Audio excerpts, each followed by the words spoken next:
monsieur, bonsoir. À la une de cette édition, Habemus Papam. Robert Francis Prévost a été élu jeudi 8 mai 2025 évêque de Rome à l'issue d'un conclave express. Le décryptage dans cette édition avec Jean-Pierre Maugendre, président de Renaissance catholique et présentateur de l'émission Terre de Mission. Nous reviendrons également sur la répression sans limite qui touche les nationalistes allemands de l'AfD ainsi qu'en France sur l'obsession sécuritaire de Gérald Darmanin qui tente à tout prix d'imposer sa reconnaissance faciale au détriment des libertés publiques. Et pour commencer, une page germanique avec la répression contre les nationalistes allemands de l'AfD qui s'intensifie avec la classification du parti par l'Office de protection de la Constitution comme cas d'extrême droite avéré.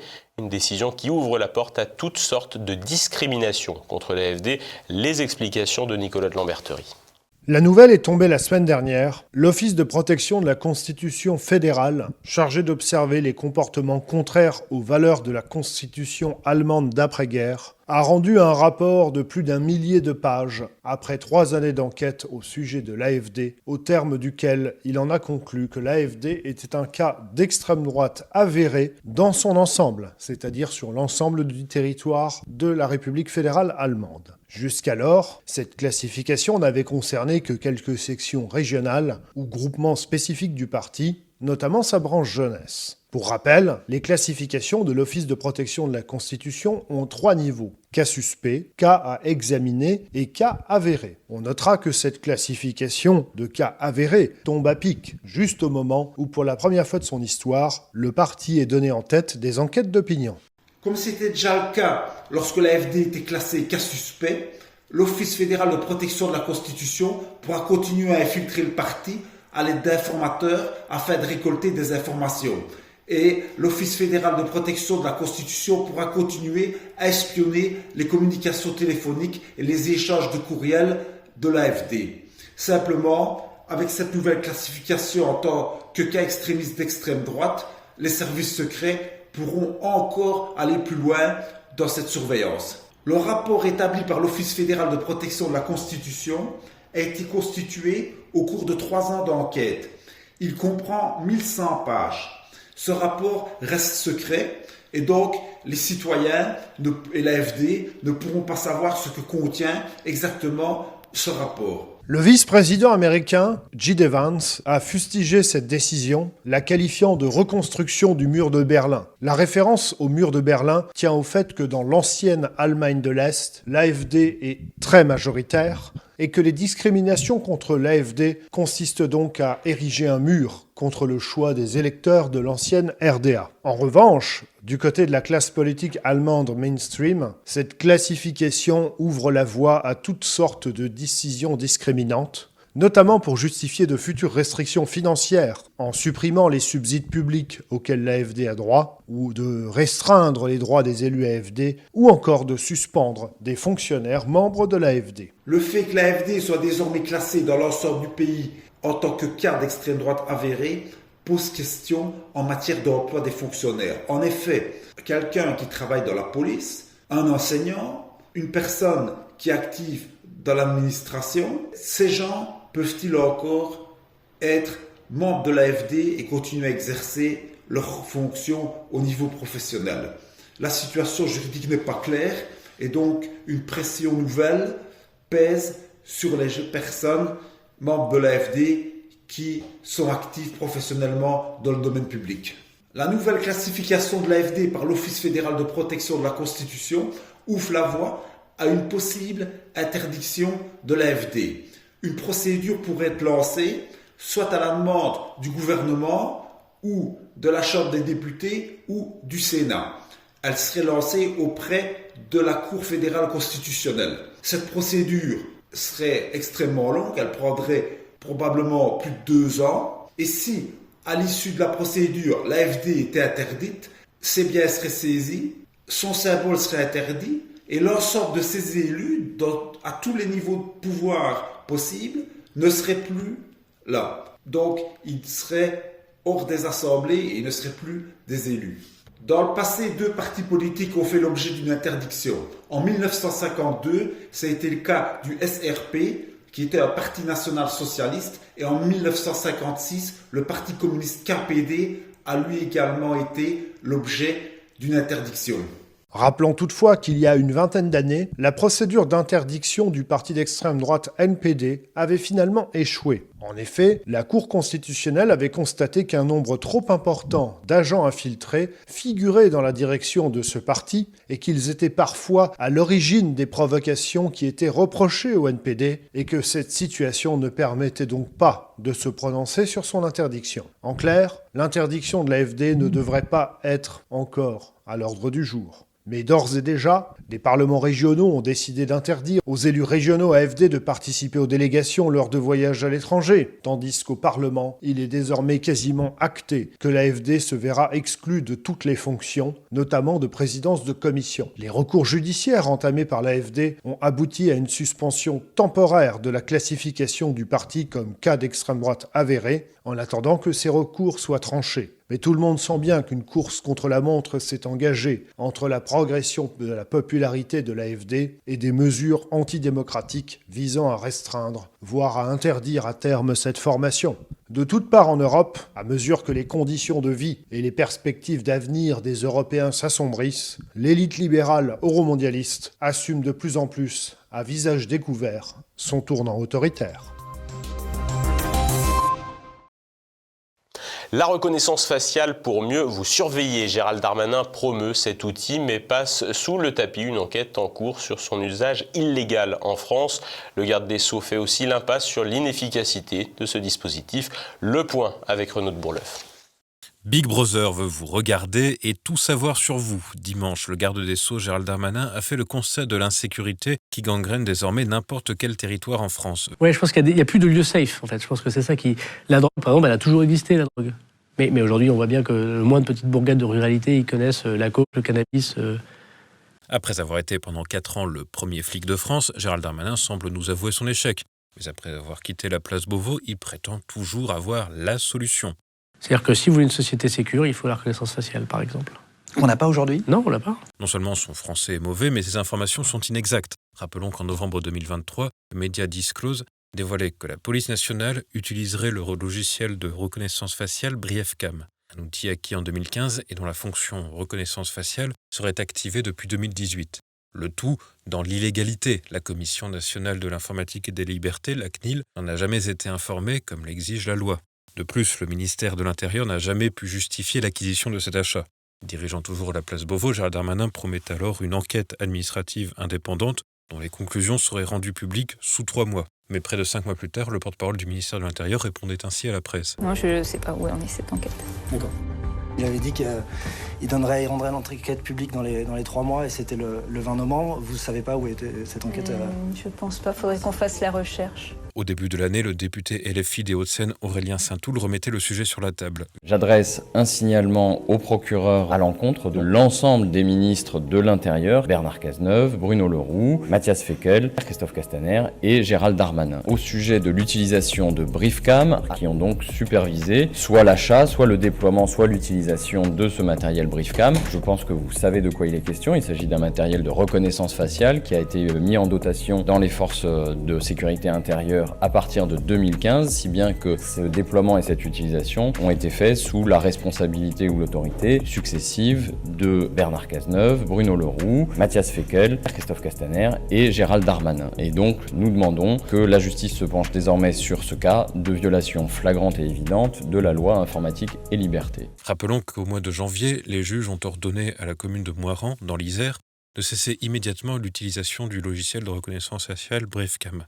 Une décision prise après un recours déposé par l'association La Quadrature du Net qui dénonçait un excès de pouvoir. Bien que la mairie d'Yvergauche ait affirmé ne pas utiliser cette fonctionnalité, le tribunal administratif de Grenoble a rappelé que les images collectées constituent des données personnelles, dont l'usage doit répondre à des finalités légitimes et garantir le respect de la vie privée des administrés. Au-delà de la légalité de cet usage, dont Gérald Darmanin a une définition plutôt floue, c'est la question de son efficacité qui laisse perplexe. L'exemple britannique fait réfléchir. Londres dispose de 600 000 caméras, soit une caméra pour 15 habitants, le tout pour des résultats qui laissent à désirer, comme l'exemple du carnaval de Notting Hill en 2017 l'a montré. Lors de ce festival de la capitale britannique, le programme de vidéosurveillance algorithmique, utilisant la reconnaissance faciale, a cru à 35 reprises reconnaître une personne recherchée, 35 erreurs. Notons que la base de données utilisée par le logiciel était mal mise à jour. Une personne avait été correctement identifiée par le programme et interpellée, de quoi penser à un succès. Manque de chance, il s'agissait d'une personne innocentée dans l'affaire pour laquelle elle avait été recherchée. Mais son visage était resté dans la base de données. Non seulement l'intrusion est dangereuse dans la vie privée des personnes, mais elle est aussi défaillante. À croire que les autorités sont prêtes à utiliser n'importe quel moyen, y compris des moyens défectueux, pour contrôler les faits et gestes de leur population. Passons à présent au sujet qui nous intéresse tout particulièrement aujourd'hui pour cette édition spéciale, l'élection du pape Léon XIV. Robert Francis Prévost, qui est nord-américain de nationalité péruvienne, qui a des racines françaises, espagnoles, italiennes, mais également créoles, diplômé de mathématiques, théologien. Il a également une licence en droit canonique et c'est Jean-Pierre Maugendre qui vient nous parler de ce nouveau pape. Merci d'être avec nous. Eh bien, merci de m'accueillir. Alors, Léon XIV, pourquoi Robert Francis Prévost, on ne dira plus très souvent son nom, pourquoi a-t-il choisi de se faire appeler Léon XIV ? Alors ça, c'est surtout à lui qu'il faudrait demander. Il n'était pas disponible ce soir. Il n'était pas disponible. Alors, ce que l'on peut penser, c'est deux choses. D'abord, ce qu'il n'a pas fait. Il ne s'est pas appelé ni Jean, ni Paul, ni Jean-Paul, ni François II, quoi. C'est-à-dire, on a là vraiment un changement par rapport au nom des évêques depuis le Concile en 1962. Il s'est positionné dans une autre filiation. La filiation, il s'appelle Léon XIV, donc le prédécesseur, c'est pas très difficile, c'est Léon XIII. Donc Léon XIII a été pape de 1878 à 1903.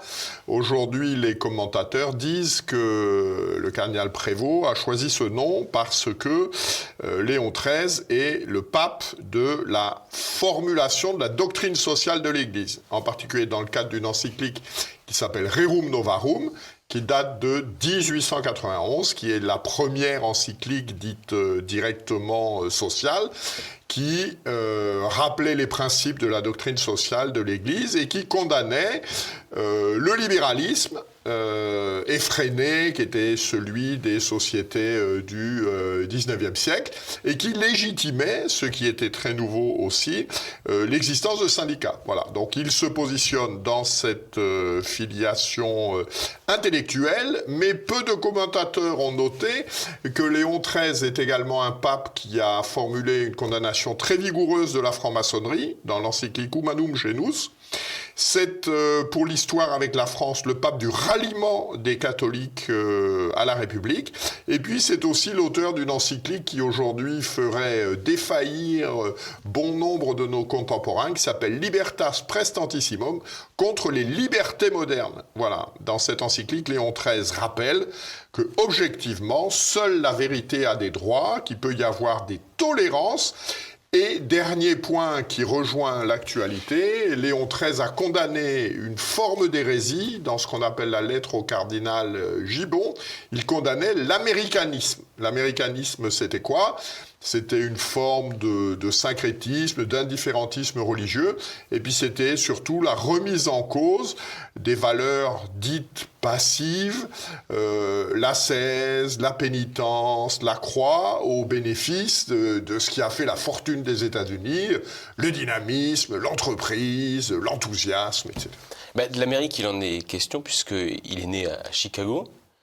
Et il est de nationalité péruvienne. Alors qu'il est, j'ai pas pu vérifier sa nationalité exacte, s'il est péruvien et américain, mais en tout cas, ce qui est sûr, c'est qu'il a la nationalité péruvienne et qu'il est né aux États-Unis et qu'il a été, en tout cas, américain. On a vu, on peut retrouver sur les réseaux sociaux des petits accrochages ou en tout cas des attaques qu'il a pu avoir contre le vice-président J.D. Vance. Est-ce que son opposition à Donald Trump, indirectement ou directement, peut avoir pesé dans le choix des cardinaux ou c'est absurde ? Je ne sais pas.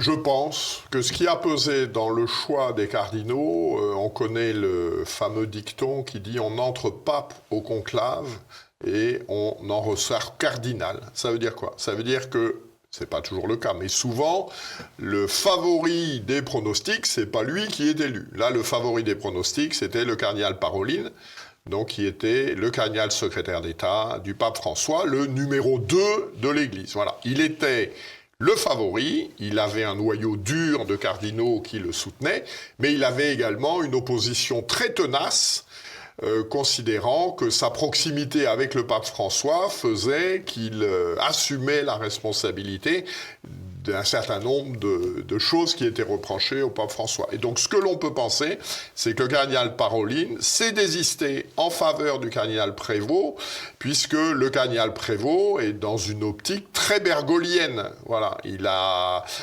été pendant 20 ans en mission au Pérou, auprès des plus pauvres, donc ça c'est très dans l'optique du pape François. Et puis il a été nommé comme préfet du dicaster pour les évêques, donc qui est le dicaster qui s'occupe des nominations des évêques, ce qui en fait le numéro 3 de l'Église, ce qui lui permettait de connaître tous les évêques et tous les cardinaux du monde. Il n'y avait pas grand monde puisque le consistoire n'était jamais réuni. Il était membre de sept dicastères. Donc sous cet aspect, il est un héritier du pape François et je pense qu'il a bénéficié d'une image moins toxique que celle du cardinal Parolin. Ce qui explique aussi le fait qu'il y ait eu très peu de tours pour son élection. Et alors, sur le caractère, parce qu'on a parfois reproché au pape François un certain autoritarisme, avec des guillemets évidemment, ou une manière de diriger qui était parfois un peu rude. Est-ce que vous avez des informations sur Alors, sur ce son caractère, que tout le monde dit, et puis d'ailleurs on l'a vu à la loggia de la basilique Saint-Pierre, voilà, c'est un homme souriant, c'était un homme ému, je crois beaucoup de sincérité, on sentait vraiment un homme ému qui ne devait pas s'attendre à ce qui lui est arrivé. Et puis tout le monde loue ses qualités, d'abord ses qualités intellectuelles, voilà, il a mieux qu'une licence de droit canonique, il a un doctorat en droit canonique, donc tout le monde loue ses qualités intellectuelles, tout le monde loue son sens de l'écoute, sa volonté de prendre en compte les gens, enfin les échos qu'on a, c'est un homme qui dans la relation sera certainement beaucoup plus facile que le pape François, dont le caractère était un peu rugueux. Par contre, il est, comme le pape François, adepte de la fameuse synodalité. Est-ce que vous pouvez rappeler aux téléspectateurs ce qu'est la synodalité et ce que ça implique ? Voilà, alors la synodalité, l'image qui est prise, synodalité, odos en grec c'est le chemin, voilà, et syn ça veut dire avec. La synodalité c'est marcher ensemble, c'est le peuple de Dieu qui marche vers l'éternité, et dans ce cadre-là, c'était un point important des choix théologiques du pape François.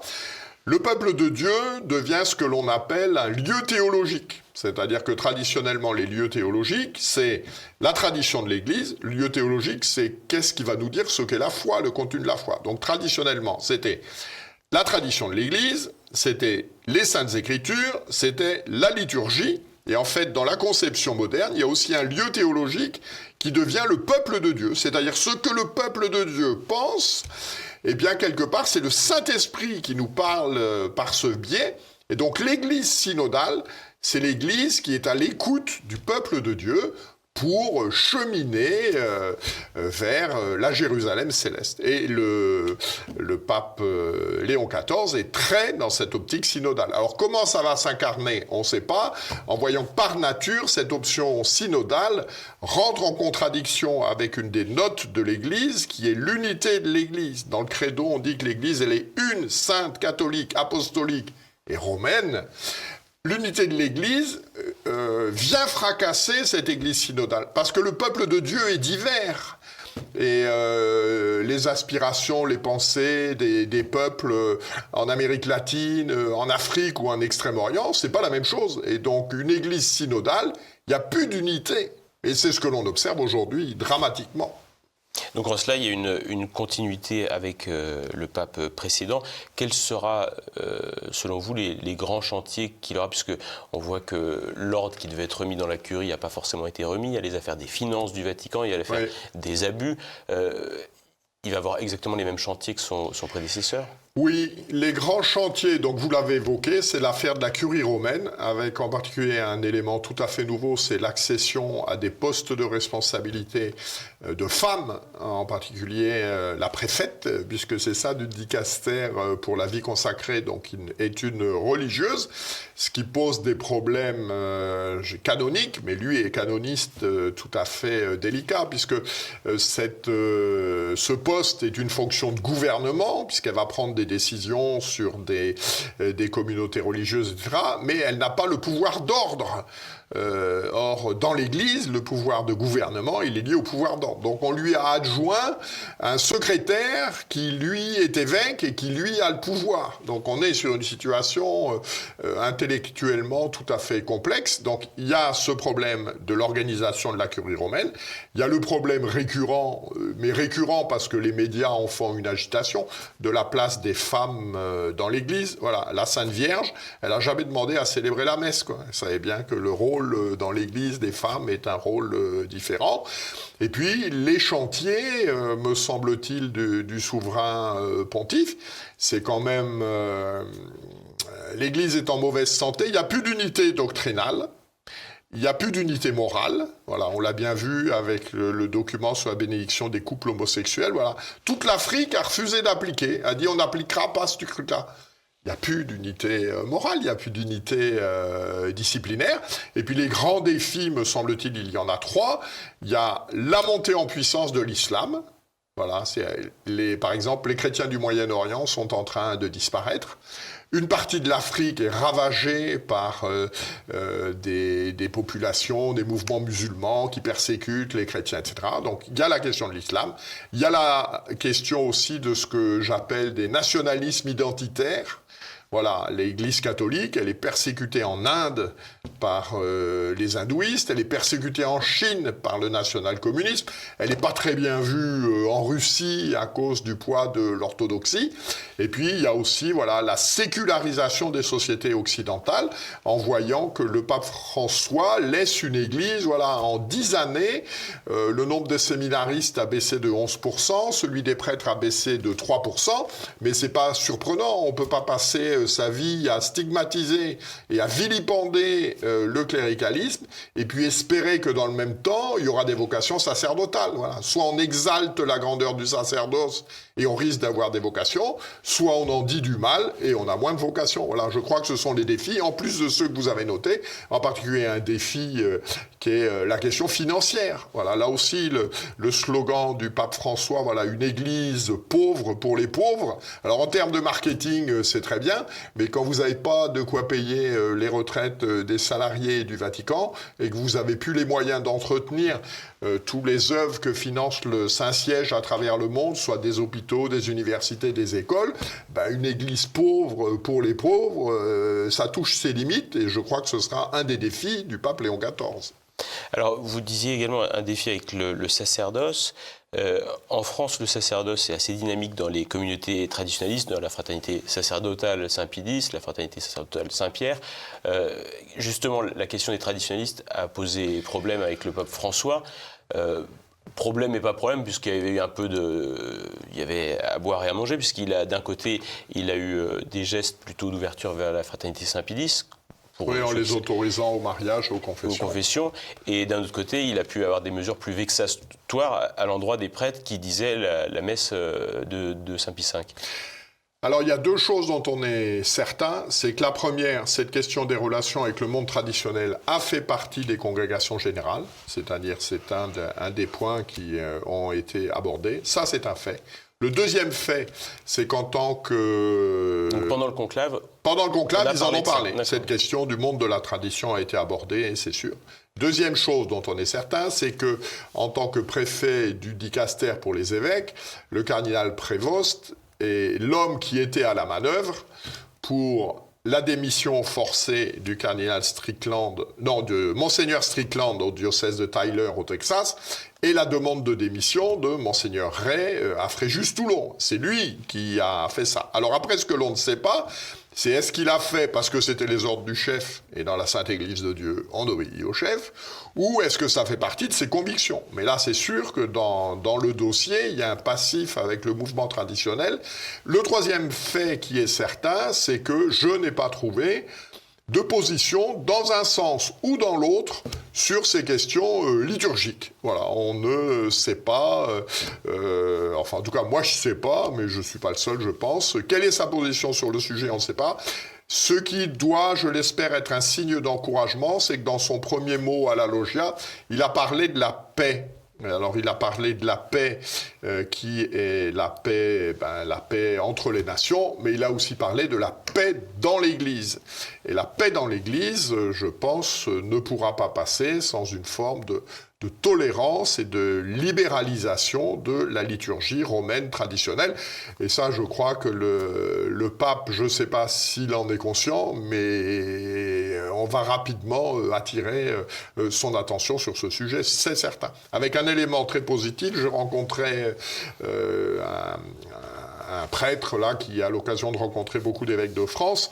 Aujourd'hui, les difficultés avec les évêques de France d'un certain nombre de communautés qui sont attachées à la messe traditionnelle, c'est une obéissance aux ordres du Saint-Siège. C'est-à-dire que beaucoup d'évêques aujourd'hui disent « Ben non, monsieur l'abbé, non, j'accueillerai personne de votre communauté dans mon diocèse. Mais si demain le pape change d'avis, je vous accueillerai avec plaisir. » Voilà. Je pense que le pape a la possibilité d'ouvrir les vannes pour un développement de ce monde traditionnel, si tout simplement il laisse faire. Donc un pape de paix, un autre, ce sera un peu ma dernière question, sur les relations internationales. Est-ce qu'on peut s'attendre à un pape qui suive la ligne de son prédécesseur? On voit que le pape François s'était notamment beaucoup engagé en faveur des chrétiens de Palestine et des Palestiniens face à l'invasion israélienne. Il avait tenté de servir un peu de médiateur en Ukraine également aussi, pour la paix. Il y avait eu toute la question aussi en lien avec la Chine qui pose des problèmes, notamment avec l'Église légale là-bas. Est-ce que vous pensez qu'on sera dans une continuité totale? Sur les relations internationales, on va avoir un signe dans quelques jours, c'est est-ce que le cardinal Parolin est prorogé comme cardinal secrétaire d'État? Voilà. S'il est prorogé, ce sera un signe de continuité, et ce sera en particulier un signe de continuité vis-à-vis de la Chine. S'il n'est pas prorogé, c'est-à-dire si c'est quelqu'un d'autre qui est nommé cardinal, je pense que ce sera un signe de rupture. On doit également noter que Léon XIV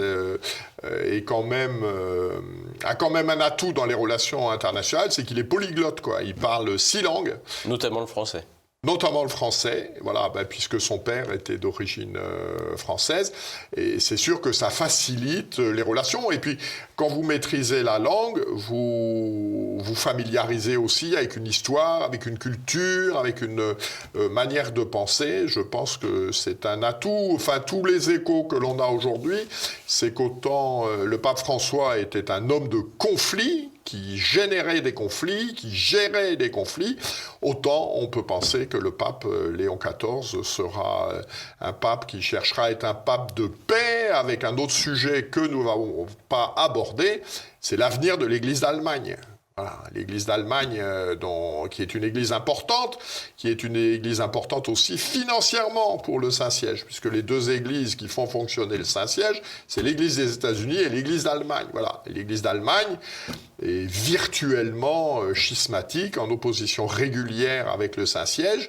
Il va falloir beaucoup de diplomatie et de pédagogie au Saint-Père pour résoudre cette question lancinante, puisque les évêques allemands, les synodes réguliers qu'ils organisent, mettent le Saint-Siège devant des ultimatums en disant nous on va faire comme ça, mais vous n'êtes pas d'accord, on va quand même faire comme ça. Là, va falloir prendre des décisions et il suffira pas d'être diplomate.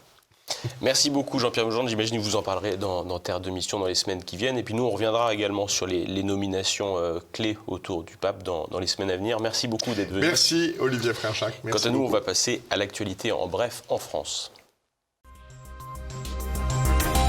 Je vois un parallèle, je sais que je vais me faire rentrer dedans, mais c'est pas grave, entre Mélenchon et Goebbels. L'arroseur arrosé, Jean-Luc Mélenchon, habitué de l'appel au combat contre un supposé fascisme en France, a été comparé jeudi sur le plateau de BFM TV au ministre de l'Allemagne nationale-socialiste, le docteur Joseph Goebbels. C'est l'avocat Alain Jakubowicz, président d'honneur de la Ligue contre le racisme et l'antisémitisme, la LICRA, qui a commis cette comparaison stupide, réagissant à la publication d'un livre enquête sur les dérives sectaires de LFI et la tendance au culte de la personnalité autour de Jean-Luc Mélenchon. Ce dernier a dans la foulée déposé plainte pour injure publique. La LICRA rappelle que Jean-Luc Mélenchon est aussi un spécialiste des comparaisons historiques hasardeuses. À titre d'exemple, le dirigeant de LFI avait récemment comparé le président de l'Université de Lille à l'officier allemand Adolf Eichmann. Les nationalistes à Paris, comme chaque année. Le comité du 9 mai appelle les nationalistes à commémorer la mort du militant Sébastien Desieux, décédé en 1994 après avoir été poursuivi par la police. Comme presque chaque année, le cortège qui débutera à Port-Royal a été interdit par la préfecture de police, mais l'interdiction pourrait bien être levée puisque chaque année, la manifestation, qui dispose d'un service d'ordre, se déroule sans incident, loin de l'ambiance qui peut entourer les mobilisations de la gauche mélenchoniste et de ses affidés antifascistes ou de celle qui a pu être observée en marge du match du PSG de mercredi soir. Ils ont sauvé l'épave d'un Junkers 88 à Marseille. Une opération minutieuse a permis de sauver un bombardier allemand de la Seconde Guerre mondiale reposant à 54 mètres de profondeur près des îles du Frioul. Échoué depuis janvier 1943, la carcasse, bien conservée, était menacée par un filet de pêche repéré lors d'essais robotiques. Archéologues et plongeurs des mineurs de la Marine nationale ont collaboré pour retirer le filet en 6 heures, relayé toutes les 15 minutes sous la supervision d'un véhicule sous-marin téléopéré. L'opération menée à bord du navire Alfred Merlin a mobilisé 4 binômes de plongeurs. Et passons à présent à l'actualité internationale en bref. L'industrie automobile va-t-elle légèrement redémarrer ? Jeudi, les députés européens ont validé un assouplissement des règles imposées par la Commission aux constructeurs automobiles en matière d'émissions de CO2. Rappelons que Bruxelles met la pression sur le secteur avec des amendes qui pourraient s'élever à 15 milliards d'euros pour l'ensemble des constructeurs automobiles européens.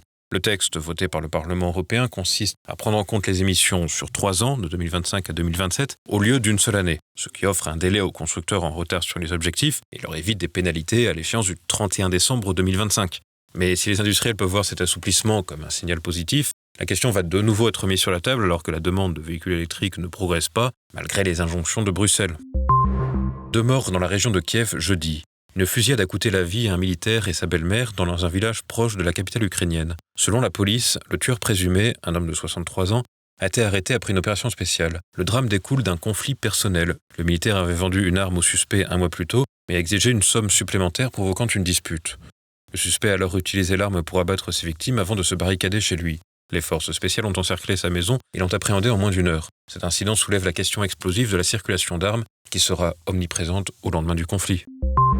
L'Inde et le Pakistan au bord de l'embrasement. Vendredi matin, New Delhi a rapporté de multiples attaques de drones et de tirs pakistanais au cours de la nuit tout le long de la frontière. Selon l'armée indienne, les attaques de drones ont été repoussées et fait l'objet d'une réponse appropriée. Lors de ces attaques, une civile a été tuée par un tir de mortier dans le secteur d'Uri.